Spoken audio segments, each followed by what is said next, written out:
I'd like to welcome you to my report this week. It's July 13th. Had a good week of fishing, and it's about 9,000 degrees in my garage studio right now, so I'm going to not waste any time and get right to the map. All right, I'm going to skip the Channel Islands today because not much has changed up there. We're kind of in that off lunar cycle. They've got okay fishing for bass and barracuda, a few halibut, things like that, but it's not a flamethrower up there, and I got a lot of other stuff to talk about. So I'm going to just head down to Clemente and start out there. With the offshore fishing we've been having a lot, I was not getting a ton of coverage from boats, but there are yellows biting there on the front side, basically the lower half of the front side of the island, and there's also fish biting on the back side east end. And there might be fish biting in other areas that just aren't getting any coverage. I know the Thunderbird was over there this week, had yellows, and some of the San Diego boats were pulling in there after they finished up with tuna. Mixed grade of fish over there, some small ones, like 8-10 pounders on the front, some bigger fish there too I hear, but I haven't seen. And a better grade of fish on the backside. I ran to Clemente on Saturday. Me and Jimmy and his son Briggs went over there and started on the east end front side. Then by Little Flower caught some bass in there and then ran around the corner and just inside of a pyramid, just above pyramid there. And like my second cast on that little slug I fished, I had a 15-pound yellow come up trying to eat it. Luckily it did not, because I would not have landed that fish where I hooked it. But that's a sign those fish are around. We didn't see any other fish the rest of the day. We didn't spend a lot of time there. Good bass fishing in Clemente, as it should be for this time of year. Water's a little cooler than I was expecting, maybe 65. This time of year it's around 70 or so back there, but the bass didn't seem to mind.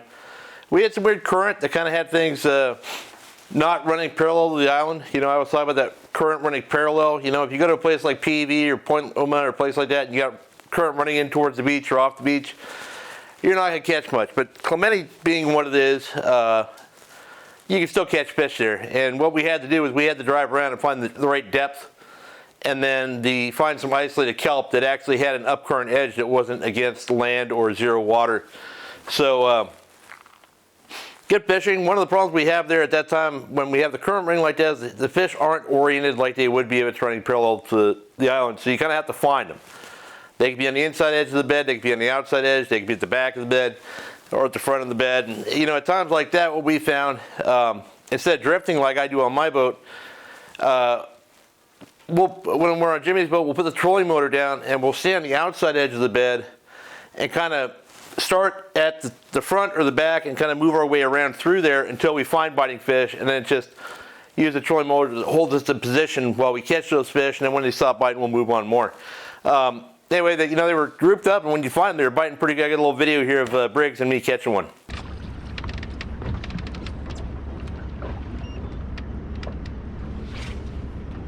I don't get why there wouldn't be bass on this side. I know.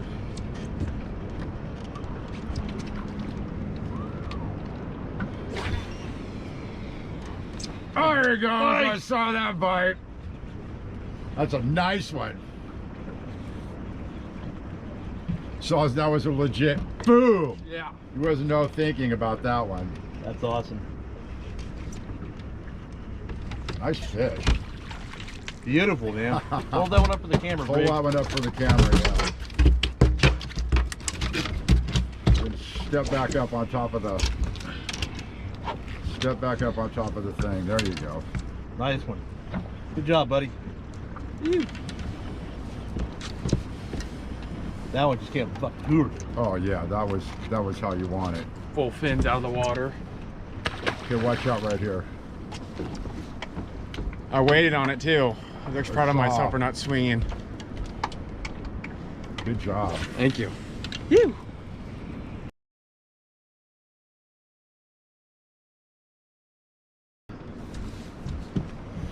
Yeah, there's this oh, Eric, they're biting now. We found them.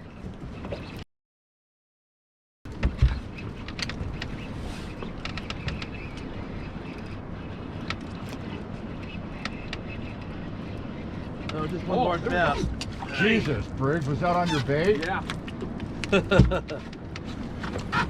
out here. They're definitely biting.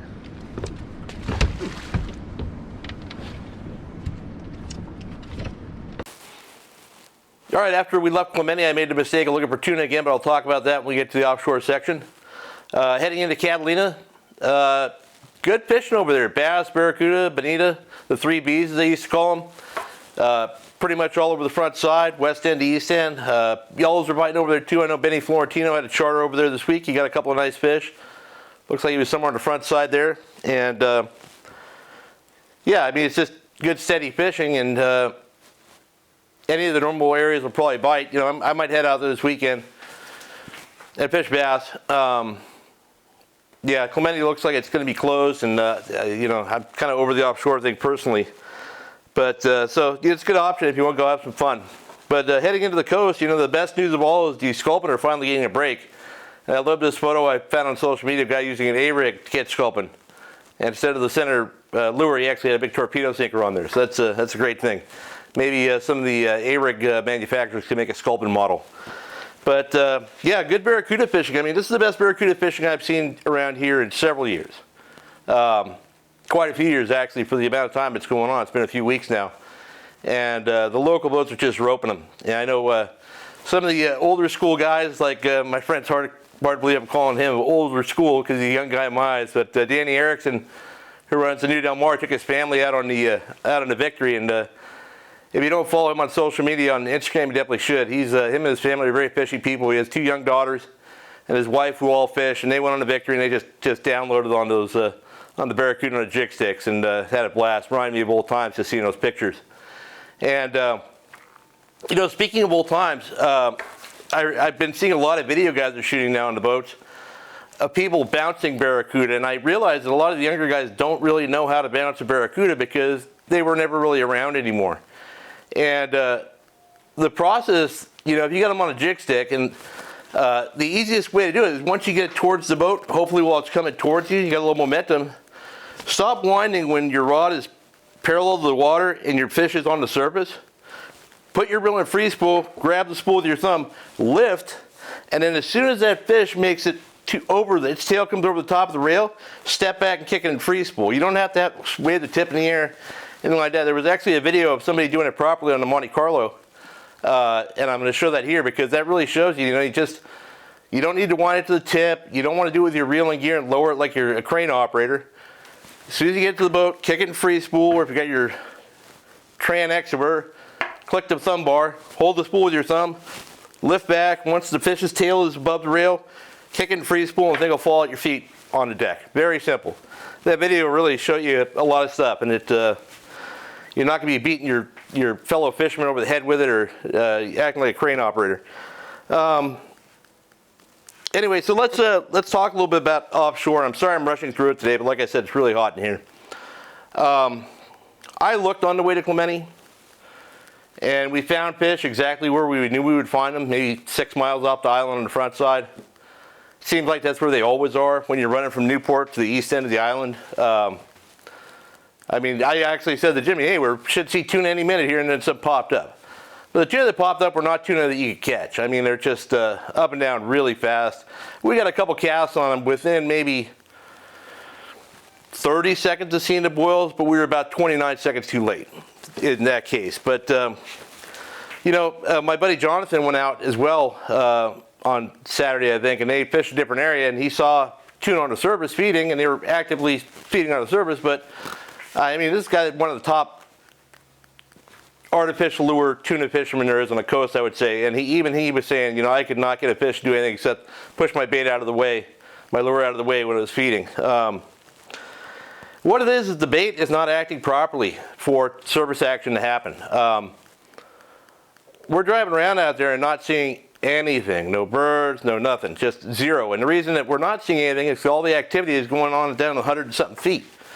And unless you're a boat with a sonar or you get into an area and you stumble on them on your skiff, getting tuna like that is not the easiest thing to do. And you're certainly not going to catch them on a lure when they're that deep. So actually, when we're running back, the only good sign of life we saw was on the 14. We saw a kelp patty that had a couple small yellows on it and some really tiny bait. I mean, absolute rice on the surface. And as we were driving up to that area, we saw a couple of splashes, and we got up there, no more splashes, but there was that rice around. and we were pretty over it. We wanted to get home. It was about to get windy, and the next day it turned out there was quick bluefin foamers in the same zone. So I think there's a lot more tuna here than we know about. I just think they're spread out and feeding deep and not giving any surface signal to give them away. And when they do get some bait that's behaving properly or coming to the surface, they're feeding on it. So it may change, it may not. I don't know. Unless it doesn't change, or unless it does change, I won't be fishing tuna anymore. I'll tell you that. I'll keep a jig stick or a subwalker rod on the boat, but I'm not going to go looking for them because it's pointless. You know, you can just. Everybody's fishing by the sport boats, and the sport boats are fishing on top of each other, and you know, you got your Mad Mac people, and your these are for those smaller school size fish, and it's really good fishing. I mean, guys are loading up. It's good bluefin fishing. I mean, boats from Redondo to San Diego are having limits of, you know, smaller grade bluefin. So if you want to go do it. And if you want to go on your own boat, you know, you might just have to sit in that crowded area and drift and get some bites, but it's going to be tough to go out and find your own fish. I know my friend Mitch on the Blackfish, you know, he's been going around, he's got sonar on that boat, and he's been finding those smaller schools no problem and loading up on them, or the school of smaller fish, and all it takes a little bit of chum, those fish come to the boat, because they're acting like tuna should.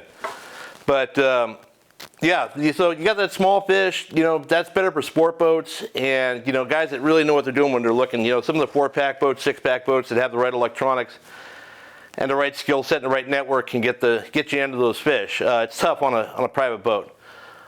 There's also some bigger fish around that they're mostly getting on the kites with either flyers or the California flyer, and you know, those fish are pretty close to Catalina. I know my friends Jared and Sibby that work on the Gale Forest, they had a family charter with like 8 or 9 people on there, and after they caught bass, bonita, and yellowtail at the island, they ran out and they ran put a flyer up, and I got a little video I'll play here, but they put that flyer up. They got a nice, you know, 160-pound class tuna on a, you know, 3/4 day trip out of 22nd Street Landing, which is pretty awesome. And I know the Pursuit was out there on them the other day as well. So you get that different grade of fish. You know, the problem is that if you want to have luck with that type of fishing, you need to get away from the other boats, and that's the biggest key. I saw that. I don't know if it was Bight or Pinnacle talking about the fact that they just got into that, you know, what they call the AIS zone now, because everybody runs where the sport boats are.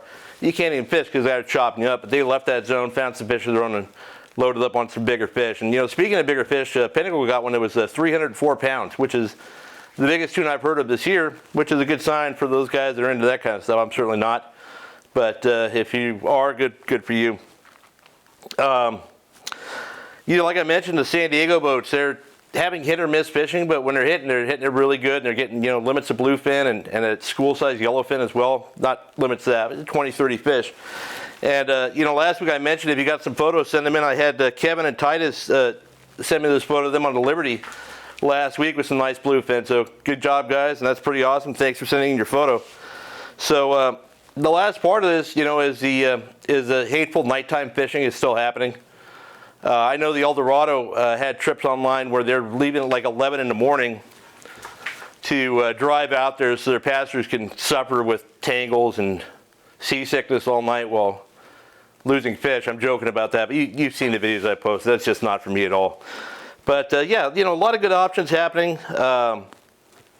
Should be good weather in most areas. A little breezy up the Channel Islands and outside Clemente, but I think in most of the areas you're going to have decent weather all weekend, and that's about it. I'm just looking to see if I forgot about anything.